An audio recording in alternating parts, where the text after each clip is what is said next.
Hi, I'm Beverly Benoit Brown. Today, our topic on narcissistic relationships is about feeling like you've hit the delete button on your life by staying in a relationship with someone where there has been a pattern of seduction and enticement only to be followed by criticism, abuse, discarding, hoovering, gaslighting, stonewalling, and a variety of other behaviors, which have left all too many of you drained. Have you ever felt that you've been in a relationship with someone where there has been narcissistic abuse, crazy-making, drama queen behavior, but you didn't know that that's what you were dealing with because perhaps you grew up in an environment where you saw a model early on of family members who were rude to each other, who said insulting things, who behaved in ways that were less than loving, whose communication abilities and skills left a great deal to be desired. Children do learn about relationship based on what they see in those early formative years. And if the old BS, the old belief system says that relationships have to be hard and life is really all about struggle and lack and dissatisfaction and constant earning of affection, earning of approval, instead of that your birthright is actually to thrive here on this earth and that the universe basically is a neutral to very friendly place, then can you see that you've actually manifested a partner who matches your underlying belief system? Much of our lives is not determined so much by our conscious thoughts and what we're affirming every day, but it's really propelled by those unconscious yearnings, those unconscious beliefs that run us and that cause us to often not be attracted until we make this conscious and do the inner work necessary to heal it. It causes us to not recognize the stable, healthy, loving partner who might be right in front of you or might have been with you in the past and you couldn't feel the attraction because there was no craziness to resonate with based on your early childhood experiences. I've talked about this before in other videos, especially a recent one called Narcissistic Relationships, Repetition Compulsion, the Familiarity of Chaos. I would suggest that if you haven't seen that one yet, it might be of use to you. If you do feel like every day, every week and month and year you've spent with this partner or prospective partner, that you're hitting the delete button on your life, on your dreams, on your goals, on your joy. I don't want you to settle for anything less than jubilance this time around. I don't want you to settle for hanging in with an old belief system that isn't bringing you pleasure and satisfaction and a sense of stability and adventure. We're not here to slog through the mud. We're here to dance in the light or dance in the occasional rain. And though our feet get a little bit muddy, we can wash them off and dry them off, and then the sun will come out. We dance in the sunlight. Life is supposed to be full, overflowing with loving kindness. Is that a match for the relationship that you currently have? What is going to change if you don't? Are you hanging out in the unconscious hope and belief that if you just love them enough, everything is going to magically go back to the way it might have seemed to be, which was an illusion to begin with, when you first were together, and he or she, as the case may be, seemed like the most incredibly romantic, loving being ever put on this earth?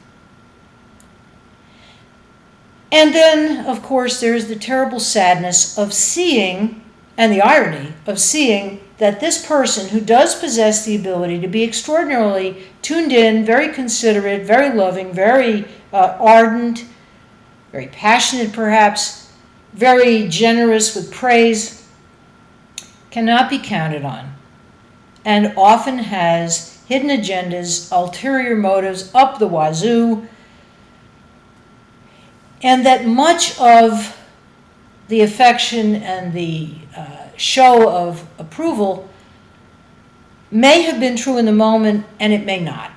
It may have been a very carefully put together act to win your trust, to get you reeled in like a fish, being reeled in and being kept on the line, so to speak, until they have what they want. And then, very often, the thrill of the chase, the insecurity about whether or not you're going to be there for them, and they start looking elsewhere for the battery charger supply. This is not something, in most cases, which is going to bring you joy or any kind of level of sense of normalcy. One of the other dangers, of course, is that your sense of what is normal may not have been based on much happiness or contentment to begin with. And so, once again, the familiarity of chaos, the crazy maker behavior, the urgencies, the emergencies, the sudden need for constant attention and nurturing, which makes you feel, as I've talked about in other videos, like you've stumbled into a bottomless pit of need, is going on. What do you get from this?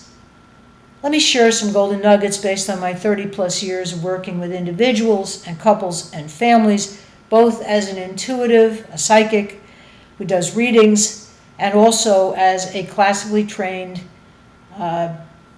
intuitive life and relationship coach and love mentor. Golden nugget number 1, I'd love to share with you today from my heart, directly, I hope, to yours. Get clear on what's really going on. Be still and ask yourself. Pray for guidance. Meditate on what's been happening. Look at both the beautiful aspects of the relationship which drew you in the first place, and look at how they are overall. If you take a piece of paper and write a line down the middle, what are the beautiful qualities that you still can enjoy? On the left hand, on the right hand, what are the qualities that you're observing in your interactions with this person that are frightening, that are erratic and unpredictable? And look at, please, if it feels right to you, what your part in all of this might be. Next golden nugget. Is there any way that you could possibly inadvertently becoming an enabler, or have you already been enabling this person by doing things for him or covering for him, lying for him sometimes to save face when he behaves badly or doesn't follow through on responsibilities not only to you but on the level of other people, in business, in family relationships, in personal ties to friends, and other community. And when you've done that, look at those good qualities again that have made you want to stay with him or given you hope at times that everything's going to magically right itself and he's going to really turn back into the Prince Charming that he indicated he would be forever when you first knew him. And ask yourself, what is it that I have to go through? What hoops do I have to jump through? What delete buttons do I have to press on the dreams of my life, the goals of my heart, in order to stay in this relationship and have any joy with him at all? And then ask yourself, last golden nugget for today, if I continue on this path with him, in this relationship, the way it is currently, how am I going to achieve my life purposes? How am I going to meet my own goals? And what are the chances that a long and enduring relationship is going to wind up being a blessing to us both and to all the other people who know us.